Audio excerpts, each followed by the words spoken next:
You know how there's this one guy that bought an expensive gadget just for that one defining feature? Like buying a MacBook just because you like the glowing logo at the back, or buying a 4K drone just to take selfies. AirDrop is a feature that you'll find in Macs and iPhones that lets you magically send files to one another. It's amazing, I have to admit. The use cases for AirDrop includes being in bed with your wife and she asks you to send photos from that day, having a birthday party in your apartment for your kids, and having other parents ask you to send that video over to their phone. Those are at least my use cases. I had a phase where I was experimenting with a Linux computer because they're so much cheaper compared to a MacBook. I bought a framework laptop and installed Linux on it. And then I ran into this situation where I'm trying to send video files from my iPhone to my Linux computer, and I'm like, how do I do this? I just have no idea how to do that. So I looked up alternatives at that point, and I found one called LocalSend.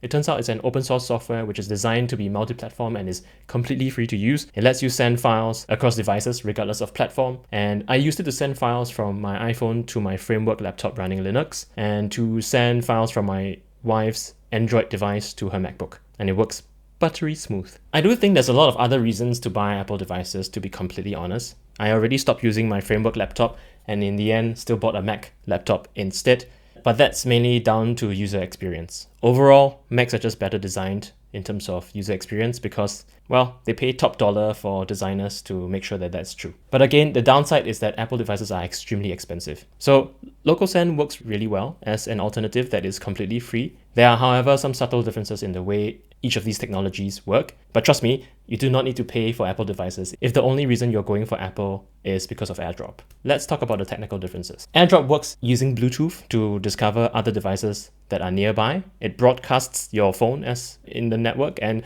once a handshake has happened between two devices, it uses Wi-Fi Direct to send data over to the other device. Wi-Fi Direct is a technology that is built into the hardware of your phone and the receiving phone, and it doesn't require an external router to work. LocalSend, on the other hand, doesn't use Bluetooth at all, and it doesn't broadcast your device onto a network. Instead, it scans the Wi-Fi network that the device is connected to and finds other devices on the same network. And once you have selected that other device, if the device that is supposed to be receiving the file accepts, then you will have a connection and data is sent via HTTPS, which is a secure protocol that sends files encrypted. Both AirDrop and LocalSend will send files encrypted, so they are not susceptible to man-in-the-middle attacks where someone can be listening to the information that you're sending.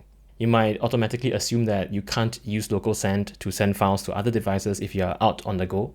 Let's say you're having that birthday party, but it's in a park. I initially also had the same suspicion, but in reality, when you're out on the go with your phone, you can set up a hotspot and then it just works. Your hotspot becomes kind of this Wi-Fi direct connection between your phone and the receiving phone. So in reality, these two technologies are equivalent, except I would say LocalSend is even more versatile because it works across different platforms. You do need to install the app though. That's the main downside. So every device that wants to receive or send would need to install LocalSend on their device. So now you know. You will always be able to send that precious video to that other parent who's not using Apple. See you in the next video.